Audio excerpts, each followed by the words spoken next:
యాకోబు పత్రిక 1వ అధ్యాయం 20వ వచనం ఎవరైనా చదువుతారండి? యాకోబు పత్రిక 1వ అధ్యాయం 20వ వచనం.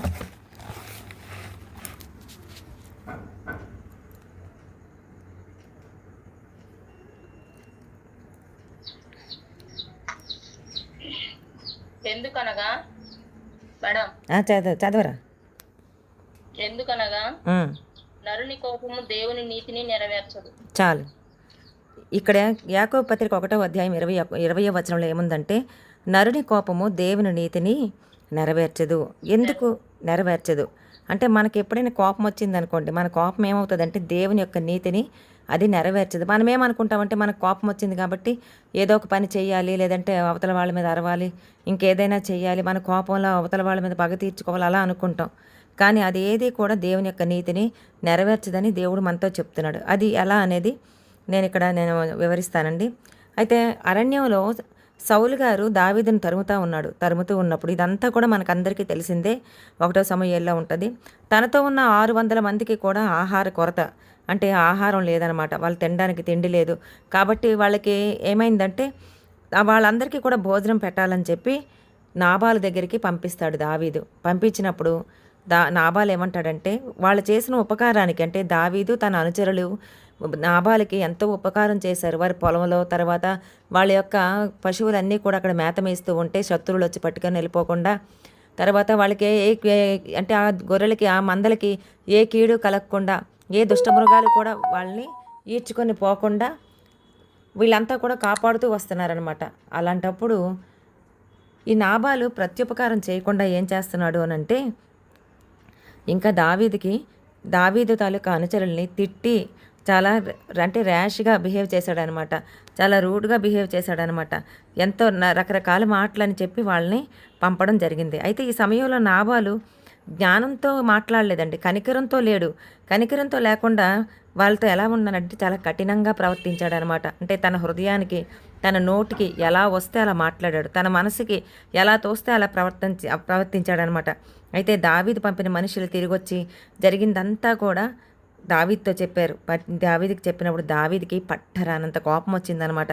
ఎవరికైనా అంతే కదండి, ఎంతకంత కష్టపడి మనమైనా అంతే, చాలా ఉపకారం చేసినప్పుడు వాళ్ళే మనకి ఎలా అయిపోతారని అంటే, మన మీద లేనిపోని మాటలు చెప్పేవాళ్ళుగా మారుతారనమాట. వాళ్ళకి ఎంతో మనం సహాయం చేస్తాం, ఎన్నో రకాల మేలులు చేసినప్పటికీ మన మీదే వాళ్ళు కోపంగా మాట్లాడుతుంటే, మన మీదే వాళ్ళు పగ పెట్టుకుంటే, మన మీదే అవతల వాళ్ళకి మన కోసం చెడ్డగా చెప్తూ ఉంటే మనకి ఎంత బాధ అనిపిస్తుంది. వాళ్ళు ప్రత్యుపకారం చేయకపోగా ఇంకా మన మీద వాళ్ళు రకరకాల మాటలు రువ్వుతూ ఉంటే, రకరకాల బురద మన మీద జల్లుతూ ఉంటే మనకి చాలా బాధ అనిపిస్తుంది అనమాట. అలాగే దావీదుకి కూడా చాలా బాధ అనిపించింది. పట్టరానంత కోపం అయితే వచ్చిందనమాట. అయితే తనతో ఉన్న తన పరివారాన్ని అంతటినీ కూడా ఏమన్నాడంటే, అందులో 400 మందితో చెప్పాడు, మీరందరూ కూడా కత్తులు ధరించుకోండి అని చెప్పాడు. ఆయన కూడా ఒక కత్తి ఒకటి ధరించుకొని ఆ 400 మందిని కూడా తీసుకొని బయలుదేరాడనమాట. అయితే నాబాలు ఇంట్లో మగవాళ్ళందరినీ కూడా మట్టు పెడతానని శపథం చేసుకొని మరీ బయలుదేరాడండి. మనకు కూడా కోపం వచ్చినప్పుడు మనం కూడా ఏమంటామంటే, అసలు మనం అనాలోచితంగా అనేస్తాం, ఈరోజు తాడో పేడో తేలిపోవాలంతే అని అంటాం అనమాట. నేను వాళ్ళని వదిలేస్తాను, లేదంటే నాకు దూరం వచ్చి ఇంకెప్పుడు వాళ్ళ మొహం చూడం, అసలు ఎన్నెన్ని మాటలు మాట్లాడేస్తామో, దేవుడు అవన్నీ వింటున్నాడు, ఆమెను అంటున్నాడు, నిజంగా అవన్నీ కూడా జరిగిపోతాయి అన్న సంగతి కూడా మనం అస్సలు అర్థం చేసుకోమన్నమాట. మన మీదకి మనమే కావాలని శాపాలు, తర్వాత ఈ శపథాల ద్వారా తర్వాత ప్రమాణాల ద్వారా మనం ఏం చేస్తామంటే, శాపాలన్నీ కూడా మన తల మీదకి మూట కట్టుకుంటూ వస్తున్నాం అనమాట. పాపం అనేది మూట కట్టుకుంటూ వస్తున్నాం. అలాగే దావీదు శపథం చేశాడు, ఇంట్లో ఉన్న మగవాళ్ళందరినీ కూడా నేను చంపేస్తాను, రేపు ఉదయానికంతా ఎవరిని కూడా నేను బతకనివ్వను అని శపథం చేసుకొని బయలుదేరాడు. అయితే మొట్టమొదటిగా నాబాలు మరియు దావీదు ఇద్దరు కూడా సోదరులండి, అంటే బ్రదర్స్ అనమాట. నాబాలు దావీదుకు సహాయం చేయకపోవడం తప్పే. కారణం నాబాలు కాలేబు సంతానం నుండి వచ్చిన వాడని వ్రాయబడి ఉందన్నమాట. అంటే ఖచ్చితంగా నాబాలు దావీదుకి సహాయం చెయ్యాలి అని బైబిల్ చెప్తూ ఉంది. ఎందుకు అని అంటే, నాబాలు కాలేబు సంతానంలోంచి వచ్చిన వాడని వ్రాయబడి ఉంది. కాలేబు ఎవరనేది మీకు అందరికీ తెలుసు కదండి. యెహోషువ కాలేబులు వాళ్ళిద్దరూ కూడా ఎరుకో వెళ్ళి వాళ్ళిద్దరూ కూడా వేగుల వారుగా వెళ్ళి అక్కడంతా కూడా ఉన్నతమైన వారని అందరూ కూడా భయపెడుతూ ఉంటే వీళ్ళు మాత్రం ఖచ్చితంగా మనం ఆ దేశాన్ని మనం స్వతంత్రించుకుంటాం, మనం జయిస్తామని చెప్పిన వారనమాట. నిండు మనసుతో అనుసరించాడు కాలేబు దేవుణ్ణి. అయితే ఈ కాలేబు సంతానం నుండి వచ్చిన వాడే నాబాలు. 1 సమూయేలు 25వ అధ్యాయం 3వ వచనం ప్రకారం ఒకసారి చదువుతారా? 1 సమూయేలు 25వ అధ్యాయం 3వ వచనం. అతని పేరు నాబాలు, ఉమ్, అతని భార్య పేరు అబిగయలు. ఉమ్, ఈ స్త్రీ సుబుద్ధి గలదై ఉమ్. రూపసి అయి యుండెను. అయితే చర్యలను బట్టి చూడగా నాబాలు మోటువాడును దుర్మార్గుడునై యుండెను. అతడు కాలేబు సంతతి వాడు. చాలరా, చాలమ్మా. అతడు కాలేబు సంతతివాడు అంటే నాబాలు కాలేబు సంతానానికి చెందినవాడు అనమాట. అయితే దావీదు కూడా యోధాగోత్రం నుండే వచ్చాడండి. దావీదు కూడా యోధాగోత్ర అంటే ఈ కాలేబు సంతతి ఎవరు అని అంటే యోధాగోత్రికులే. కాలేబు కూడా యోధాగోత్రికుడే. అయితే దావీదు కూడా యోధాగోత్రంలోంచే వచ్చాడనమాట. అంటే నాబాలు మరియు దావీదు వరుసకి సోదరులు. అయితే ఈ సోదరులు ఇబ్బందిలో ఉంటే, అంటే తన సహోదరుడు ఇబ్బందిలో ఉంటే తప్పకుండా సహాయం చేయాలని చెప్పి బైబిల్ అనేది చెప్తూ ఉందన్నమాట. ఒకసారి చదువుదామండి. ద్వితీయోపదేశకాండం 15వ అధ్యాయం 7వ వచనం. ద్వితీయోపదేశకాండం 15వ అధ్యాయం 7వ వచనం.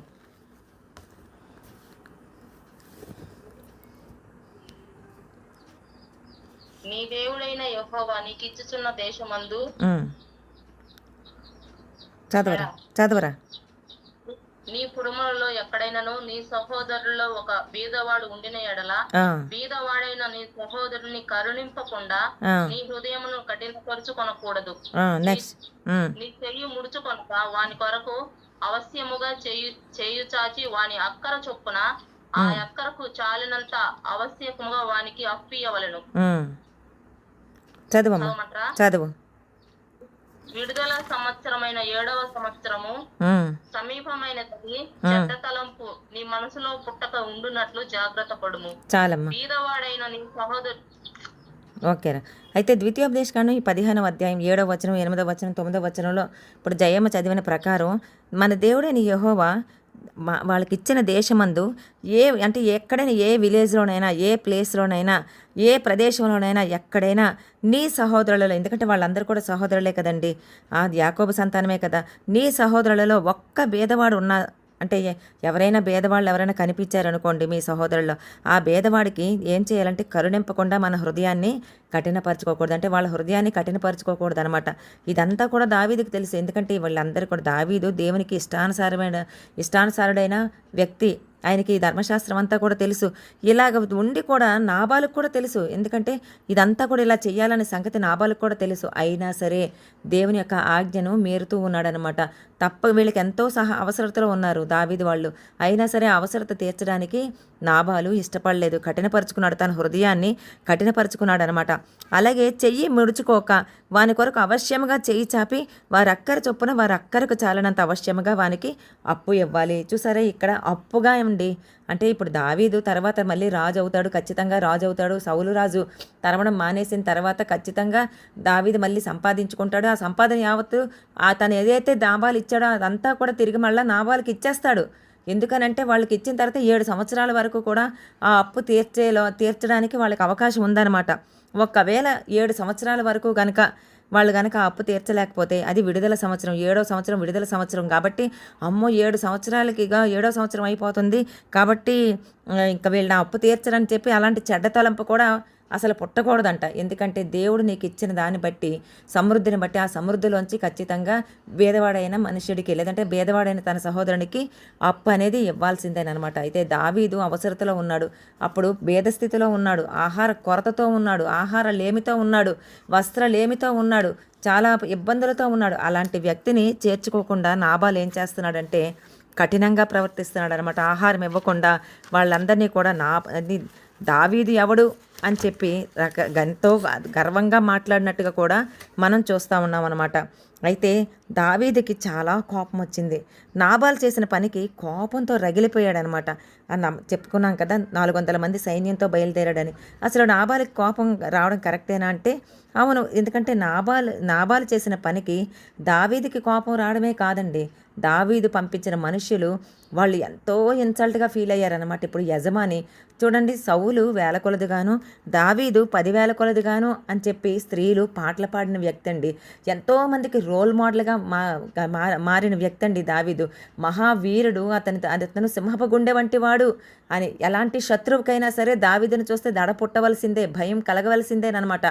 గొల్యాత్ అంతటి వాడినే ఒక్క వడిసరాయితో చంపిన గొప్ప ఘన వీరుడు దావీదు. అలాంటి దావీదుని దావీదెవడు అని చెప్పి గర్వంగా నాబాలు మాట్లాడితే, కఠినంగా మాట్లాడుతున్నప్పుడు ఈ పనివారెవ్వరూ కూడా సహించలేకపోయారనమాట. సహించలేకపోవడమే కాకుండా నాబాలు చేసిన పనికి వీళ్ళందరూ కూడా కోపంతో ఊగిపోయారు. అయితే దావీదుని ఇంత మాట అంటారా, ఇలాంటి మాటలు అంటారని ఈరోజు నేను కూడానండి మా ఇంట్లో పాస్టర్ గారిని ఎవరైనా ఏమైనా అన్నారనుకోండి చాలా బాధ అనిపిస్తుంది. లేదంటే నా పిల్లల్ని ఎవరైనా ఏమైనా అన్నారనుకోండి చాలా బాధ అనిపిస్తుంది. నాకు కూడా చాలా కోపం వచ్చేస్తుంది. కొట్టేయాలి, తిట్టేయాలన్నంత కోపం వస్తుంది అనమాట. అయితే కానీ కొన్నిసార్లు వాటికి అవకాశం అనేది ఉండదు. అప్పుడు గట్టిగా ఏడుస్తా దేవుడి పాదాల దగ్గరే నేను ప్రార్థన చేయడం జరుగుతుంది అనమాట. ఎందుకంటే మనం ఎవరిని కూడా వెళ్ళి కొట్టలేం, తిట్టలేం. ఎందుకంటే చేస్తున్నది సేవ. ఇంతకు ముందైతే ఏమో లోకానుసారంగా ఉండి పెద్ద పెద్ద గొడవలు అవి చేసుకుంటా, నా పిల్లల్ని ఇలాగంటారు అలా అంటారని చెప్పి రకరకాలుగా నేను దూకేసేదాన్ని అనమాట. కానీ ఎప్పుడైతే సేవకు వచ్చామో అన్ని రకాలుగా దేవుడు నాతో మాట్లాడడం మొదలుపెట్టాడు. అన్ని విషయాల్లో కూడా తగ్గింపు అనేది ఇవ్వడం మొదలుపెట్టాడు అనమాట. అప్పుడప్పుడు మానవ సహజమైన మనసు పనిచేస్తూ ఉంటుంది. నాకు ఇలాగ అయింది కదా, నా బిడ్డల్ని ఇలాగ అన్నారు కదా, నా భర్తని ఇలాగ అన్నారు కదా, నన్ను ఇలాగ అన్నారు కదా, ఇలా అడిగేస్తాను అని అనుకుంటున్నప్పుడు అప్పుడు పాస్టర్ గారు ఎప్పుడు కూడా నన్ను ఆపుతూ ఉంటారు. వద్దు, దేవుడు చూసుకుంటాడు, దేవుడికి అప్పచెప్పని ఎప్పుడు ఇదే మాట చెప్తూ ఉంటారనమాట పాస్టర్ గారు.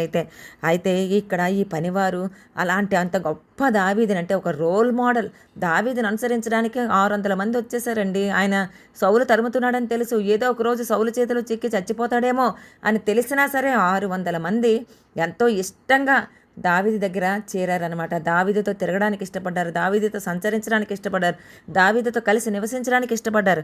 అలాంటి ఆ వ్యక్తులకి ఎంత కోపం వచ్చి ఉంటుందండి, ఎంత బాధపడి ఉంటారు.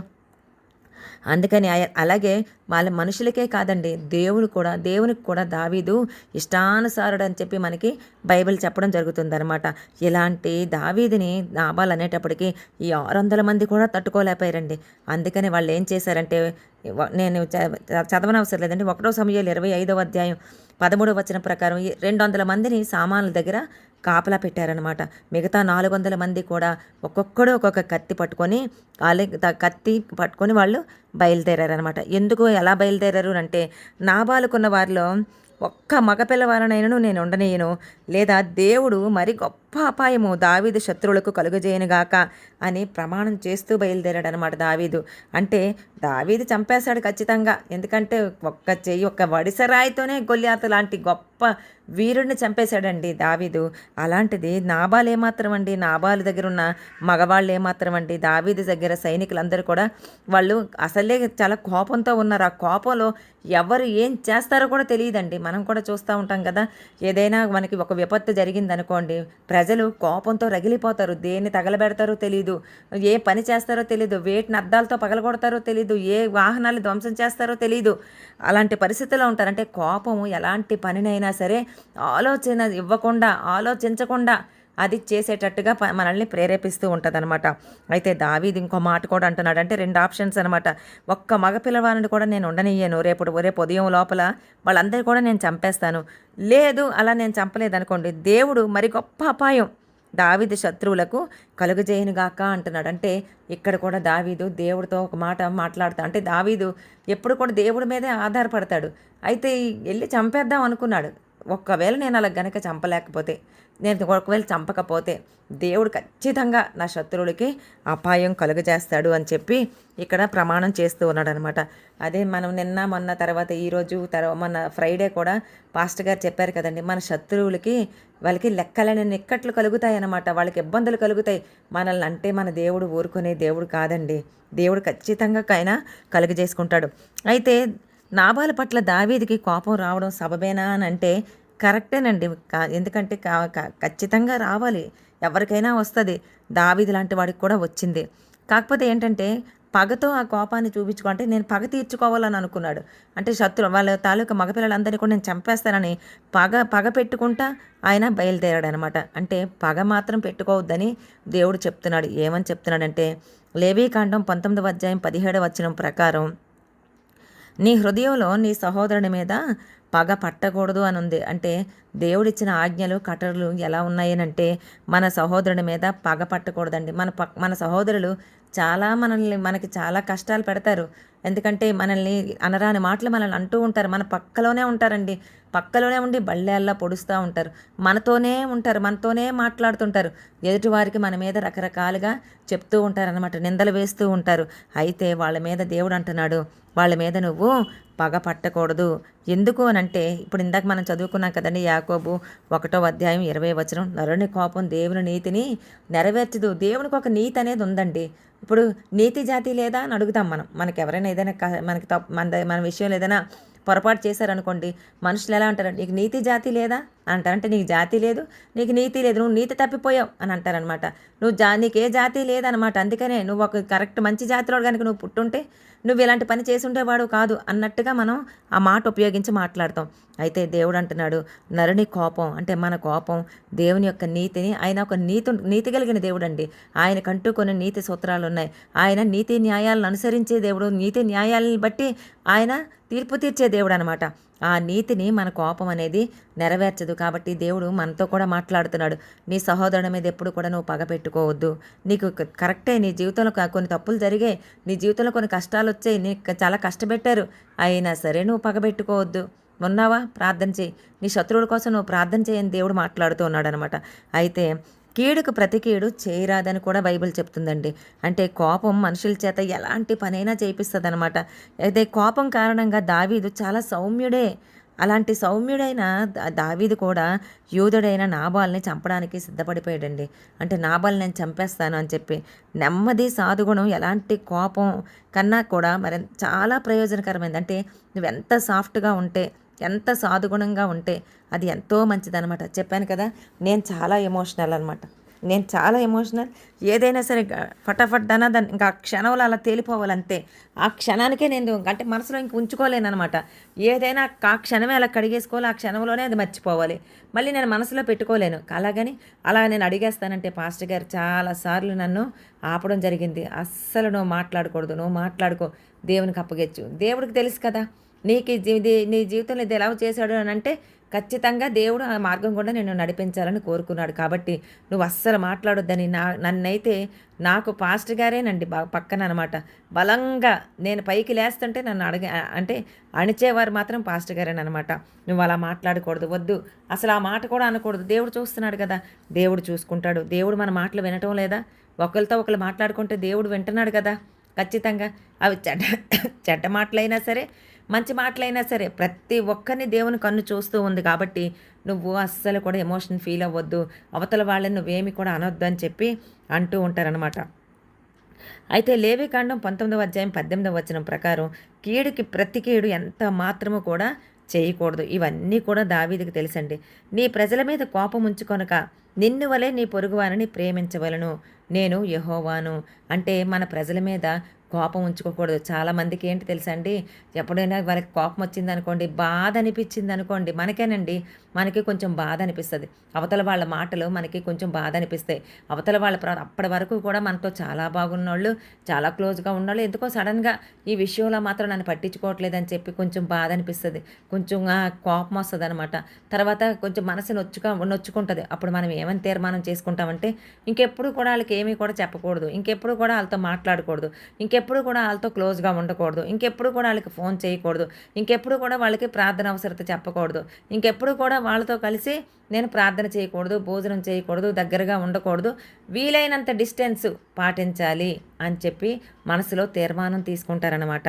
కానీ దేవుడు అంటున్నాడు, అది కూడా అంటే నువ్వు మనసులో అవతల వాళ్ళ మీద నువ్వు నొచ్చుకున్నావు చూసావా, కొన్ని నిర్ణయాలు తీసుకున్నావు చూసావా, అది కూడా తప్పేనంటున్నావు. ఇప్పుడు ఒకటే మాట దేవుడు అంటున్నాడు, నీ ప్రజల మీద నువ్వు కోపం ఉంచుకోను. అంటే నీ ప్రజలే కదా. ఇప్పుడు ఈ గ్రూప్లో ఉన్న వాళ్ళందరం కూడా మీరు అక్కడి నుంచే విజయకుమార్ బ్రదరు, బేబీ గారు గుంటూరులో ఉండొచ్చు, తర్వాత పురుషోత్తమన్నయ్య గారు, ఇందిరా గారేమో వెంకటాచలంలో ఉండొచ్చు, తర్వాత రాజకుమారి గారు, ఉషా ప్రవీణ్ గారు, తర్వాత మస్తానబి, కృప, నాగమణి, జయమ్మ, విఆర్ఓ గారు ఏమో సౌత్ మోపూర్లో ఉండొచ్చు, మిగతా వాళ్ళందరూ కూడా మన నెల్లూరు సిటీలో ఉండొచ్చు. అయినా సరే మనందరము కూడా ఒక గ్రూప్, అంటే ఈ గ్రూప్ అంతా కూడా ఒక ఫ్యామిలీ, మనందరం కూడా సహోదరులము. దేవుడు అంటున్నాడు మనందరం కూడా దేవుని ప్రజలము. కాబట్టి దేవుని ప్రజలం అయినప్పుడు ఇక్కడ ఒక వాక్యం చెప్తూ ఉందన్నమాట, నీ ప్రజల మీద కోపం ఉంచుకొనక.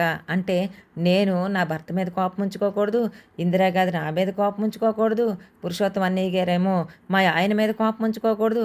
అలాగా ఒకళ్ళ మీద ఒకళ్ళు కోపం ఉంచుకొనక నిన్ను వలె నీ పొరుగువానిని ప్రేమించవలను, నేను యెహోవాను అంటున్నాడు మళ్ళీ లాస్ట్లో. అంటే అంతా కూడా ముందంతా కూడా అడ్రస్ చేసి, అంటే ముందంతా కూడా చెప్పి కింద ఆయన పేరు పెడుతున్నాడు అనమాట. ఎందుకంటే నేను యెహోవాను. ఇప్పుడు చూడండి పైన అంతా కూడా మాకు ఏదైనా మనకు జీవోలు వచ్చాయనుకోండి, ఇప్పుడు పిఆర్సీ వచ్చింది అంటే మాకు జీతం పెరిగింది, మాకు జీతం పెరగడానికి పే రివిజన్ కమిషన్ వేసి అదంతా కూడా మాకు కింద సంతకం లేదనుకోండి, కింద సంతకం లేకపోతే అప్పుడు మాకు అది చెల్లుబాటు లేదనమాట, అది కుదరదు. ఎందుకంటే సంతకం లేదు కదా, కాబట్టి ఇదంతా ఫేక్, అబద్ధం అని అంటారనమాట. అలాగే వాళ్ళు సంతకం పెడితేనే అది కరెక్ట్ అనమాట. అలాగే దేవుడు ఇక్కడ ఒక జీవో పాస్ చేస్తున్నాడండి, ఇక్కడ ఒక ఆర్డర్ పాస్ చేస్తున్నాడు అనమాట. ఏమైనా ఆర్డర్ పాస్ చేస్తున్నాడు, నీకు కీడుకు ప్రతి కీడు నువ్వు చేయకూడదు, నీ ప్రజల మీద కోపం ఉంచుకోకూడదు. నిన్ను వలే సరే నాకేం కోపం లేదండి, నేను అసలు మా ప్రజల మీద నేను కోపమే పడను, వీళ్ళందరంటే నాకు చాలా ఇష్టం, నేను వెంటనే మర్చిపోతాను, మేమందరం వెంటనే క్షమాపణ అడిగేసుకుంటాం, మేమందరం కూడా పశ్చాత్తాపడిపోతాం, అందరం కలిసిపోతామని. అయితే దేవుడు అంటున్నాడు నిన్ను వలే నీ పొరుగువానిని నువ్వు ప్రేమిస్తున్నావా?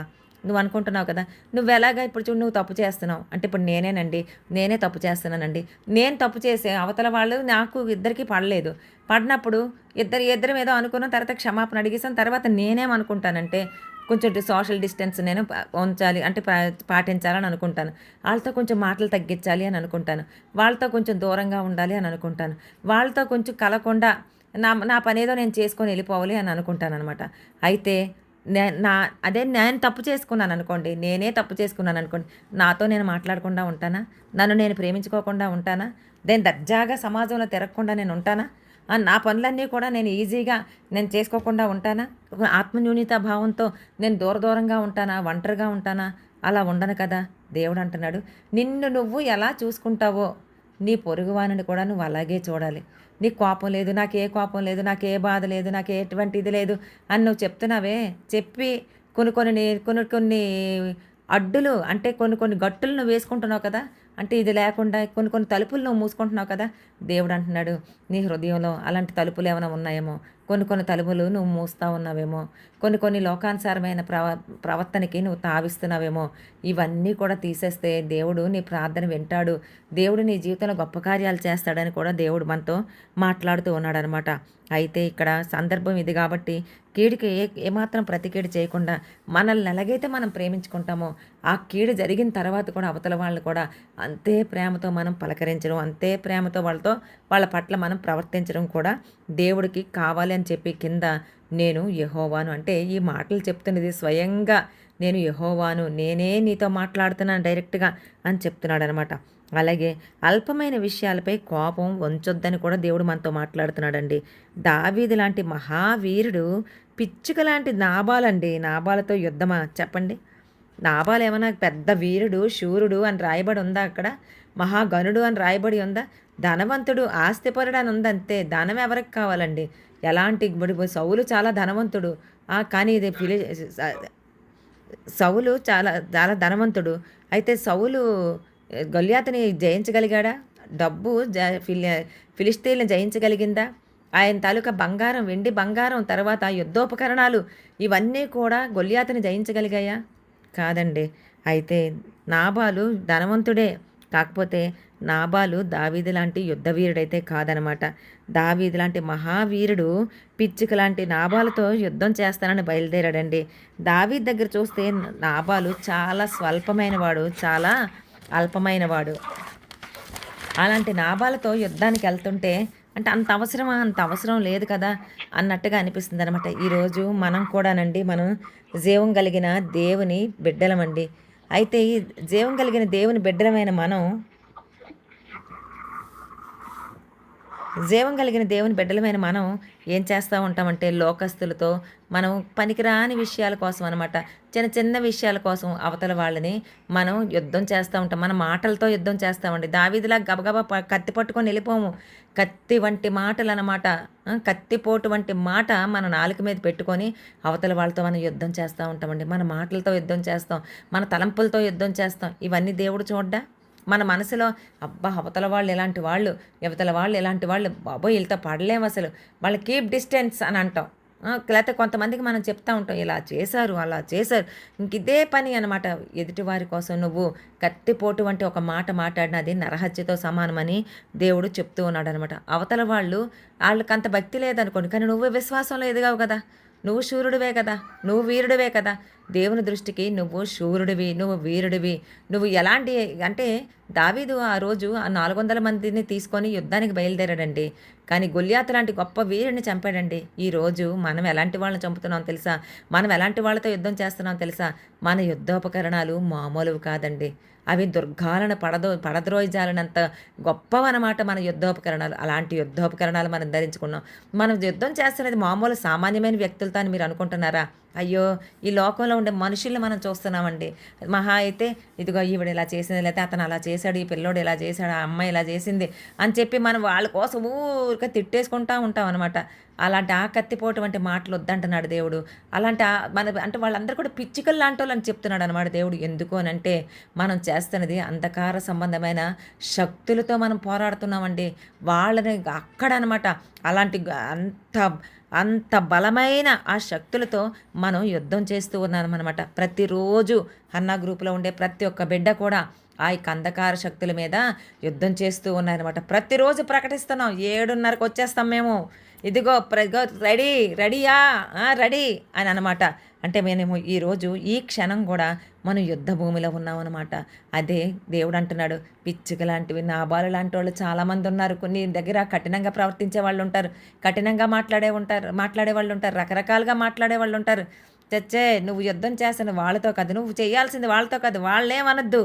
అంధకార సంబంధమైన శక్తులతో నువ్వు పోరాడాలి. యుద్ధ భూమిలో నిన్నుంచాను, నీకు ప్రార్థననే మాటలు ఇచ్చాను. నువ్వు ఈరోజు ప్రార్థన చేయడానికి నోరిప్పుతున్నావు, అవతల వాళ్ళు అనడానికి నోరిప్పుతున్నావు అంటే అది ప్రయోజనకరమైనది కాదు. ఒకే నీటిలోంచి మంచి మాటలు రావు, చెడ్డ మాటలు రావు. అయితే మంచి మాట రావాలి, లేదంటే చెడ్డ మాట రావాలి. అంతేగాని 2 మాటలు మాత్రం రాకూడదు. నీ నోరు అపరిశుద్ధం అయిపోకూడదు, నీ మాట వలన నీ సర్వ శరీరము కూడా అపరిశుద్ధం అయిపోకూడదని చెప్పి దేవుడు మనతో మాట్లాడుతూ ఉన్నాడండి. అయితే దేవుడు అంటున్నాడు, దేవుడే మనకు న్యాయం చేస్తాడు ఖచ్చితంగా. నాబాలు దావీదుకు చేసిన అన్యాయం సంగతి దేవునికి తెలియదా అండి? ఈరోజు మనకు కూడా చాలామంది అన్యాయం చేస్తూ ఉన్నారండి. దేవునికి తెలియదా? నీకు అన్యాయం జరిగిందని తెలుసా లేదా దేవుడికి? అంటే అంటే అమ్మ దేవుడు మనకు అన్యాయం జరిగితే కాముగా ఊరుకుంటూ పోతాడంటారా? ఊరుకొని ఉంటాడా? భలే జరిగిందిలే, మంజులాకి భలే జరిగింది, నా కూతురికి ఎంత బాగా జరిగిందో, తెక్క తీరుంటుందిలే, బాగా ఎలాగే తీరాలి. లేదంటే ఊరిక ఓ సేవ అంటది, లేదంటే డ్యూటీ అంటది, లేదంటే ఇదంటది అదంటది, తనే పెద్ద ఏదో ప్రార్థన చేసినట్టుగా ప్రార్థన చేసేస్తుంది, కొంచెం తగ్గించాలి, కొంచెం తగ్గిద్దాం అని దేవుడు ఎప్పుడు కూడా అలాగ అనుకోడండి. మనుషులైతే అలాగ అనుకుంటారు, కానీ దేవుడు ఎప్పుడు అలాగ అనుకోడండి. దేవుడు ఏం చేస్తున్నాడంటే దావీదు నాబాలను చంపటకు వెళ్లకుండా ఈ విషయాన్ని దేవుడికి అప్పచెప్పాల్సి ఉండేది. కానీ ఏదైనా సరే దేవుడు నాబాల్ని చంపకుండా దావీదుని అడ్డగించాడండి. ఎలా అడ్డగించాడంటే వెళ్ళిపోదాం అనుకున్నాడు, వెళ్తా ఉన్నాడు, దావీదు మధ్యదారిలోకి వచ్చేసాడు.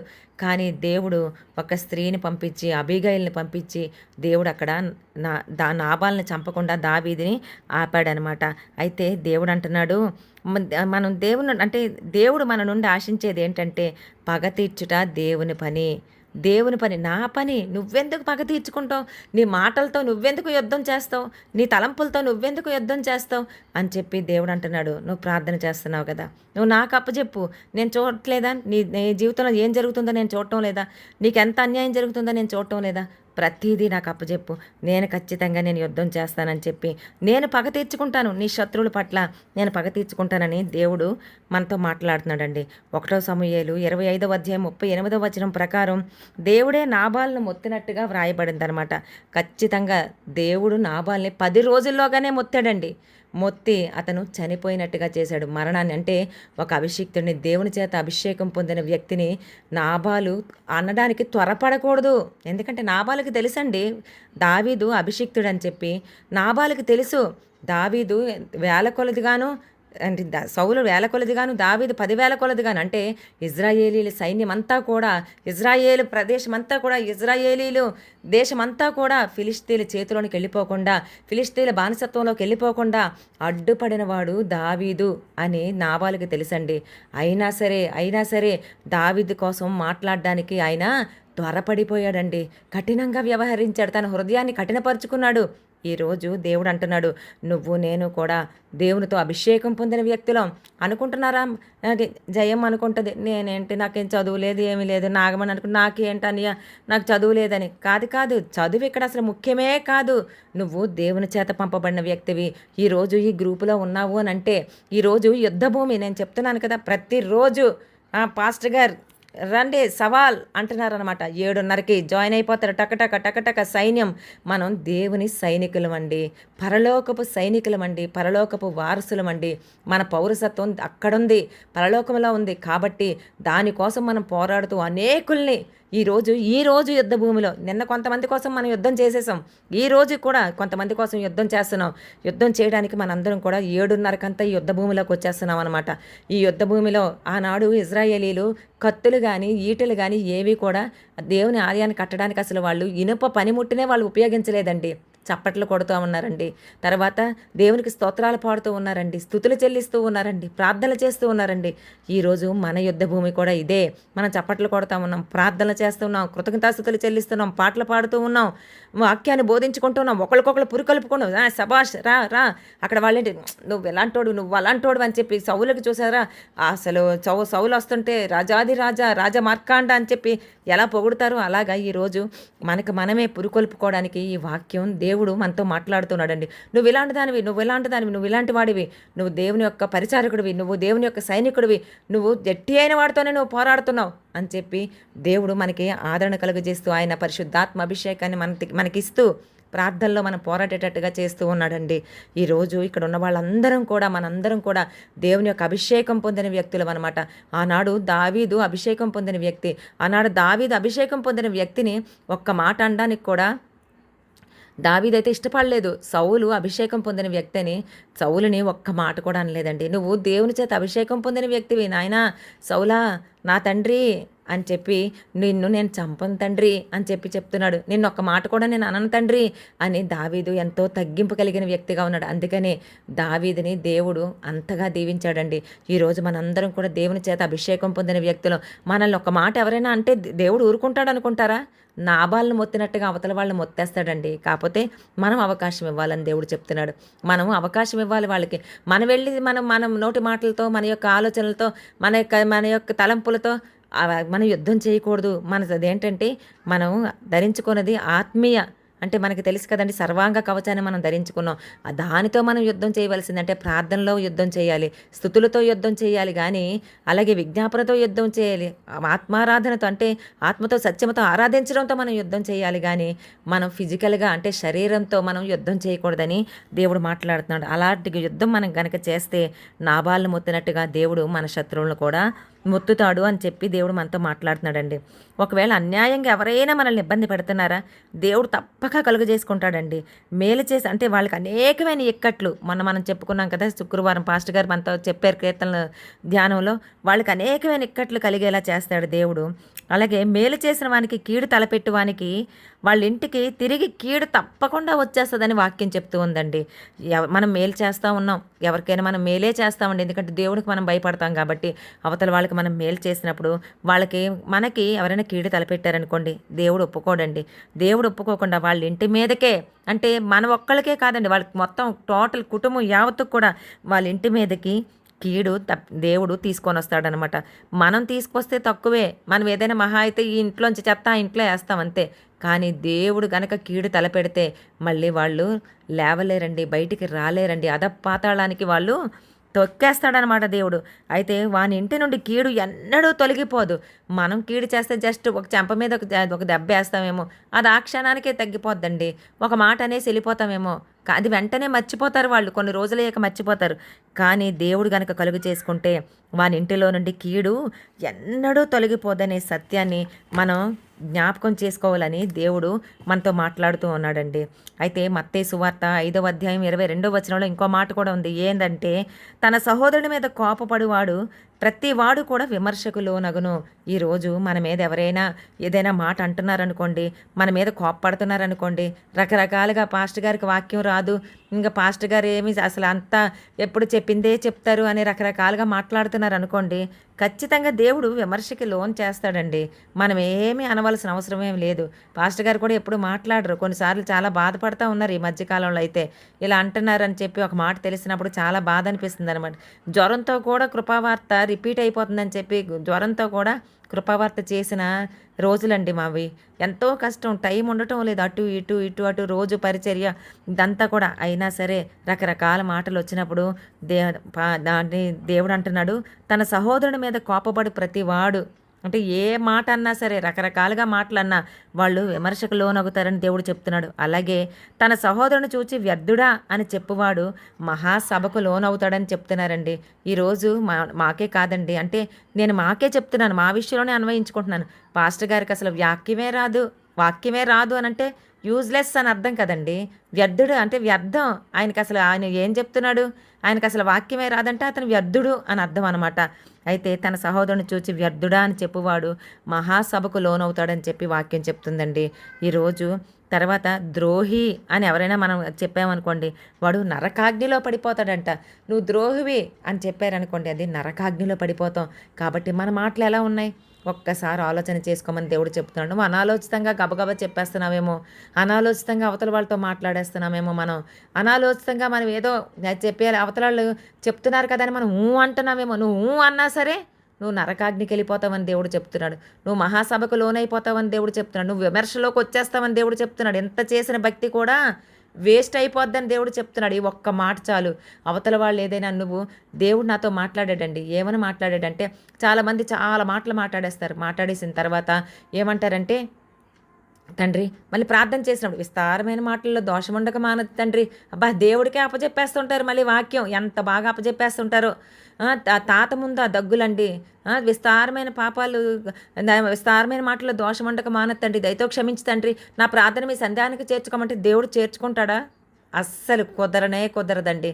అసలు దేవుడు నాతో మాట్లాడాడు. ఏమని మాట్లాడాడంటే, ఇలా ప్రార్థన చేస్తారు కదా, అప్పటి వరకు విస్తారంగా మాట్లాడేస్తారు. విస్తారంగా మాట్లాడినప్పుడు మాట్లాడిన తర్వాత ఇలా మాట్లాడి నా ప్రార్థన చేసుకోమంటే నేను అసలు ఆ ప్రార్థన వినను అని దేవుడు చెప్తున్నాడు. ఎందుకంటే అప్పటి వరకు నువ్వు అవతలోళ్ళ మీద, ఇవతలోళ్ళ మీద, పక్కనోళ్ళ మీద, చుట్టూ ఉన్న వారి మీద ఏదో రకంగా మాట్లాడుతున్నావు కదా. ఎందుకంటే ఈ అనుభవం నాకుంది. ఈ అనుభవం అంటే మీకోసం నేను మాట్లాడటం లేదండోయ్, అన్నీ కూడా నా మీద, నా పాస్టర్ గారి మీదే చెప్పుకుంటున్నాను, నా కుటుంబం మీదే చెప్పుకుంటున్నాను.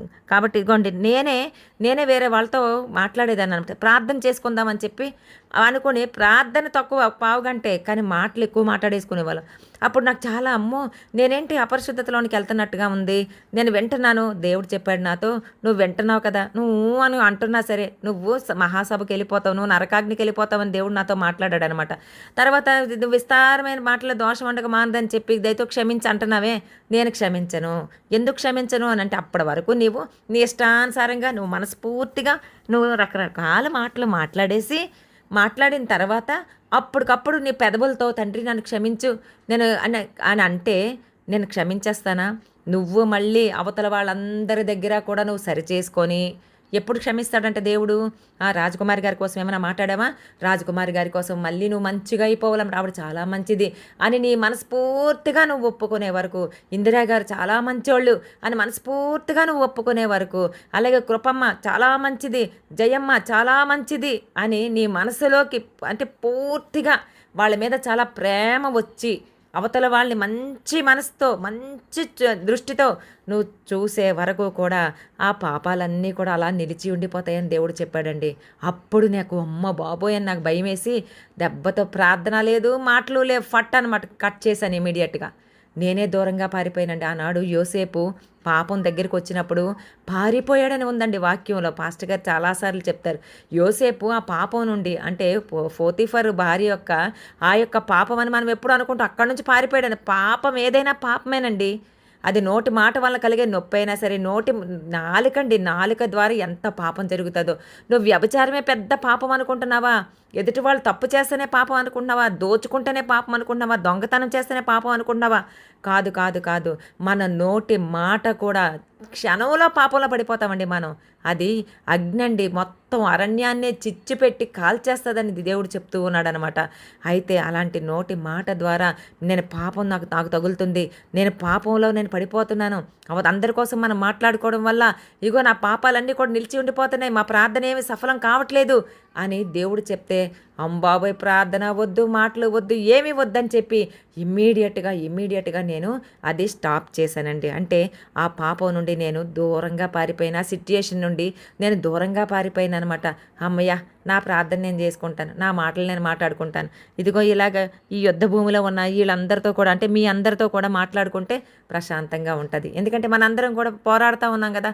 ఒకరికొకరు రాజకుమారి గారు అంటారు, మంజుల గారు మ్యామ్ రండి యుద్ధం చేయండి అంటారు, జయమ్మ యుద్ధం చేయి అంటాను నేను, అలాగే మస్తానిబి అంటది, పాషమ్మ యుద్ధం చేయి అంటది, పురుషోత్తమని గారట అమ్మ యుద్ధం చేయండి అమ్మ మీరు అని అంటారనమాట. అంటే అబ్బా, ఈ మాటలు ఎంత బాగున్నాయో, దీనివల్ల మనకి అసలు పాపమే రాదు, దీనివల్ల మనకి పరిశుద్ధత వస్తుంది, మనం ఆత్మలో ఎదుగుతామన్నమాట.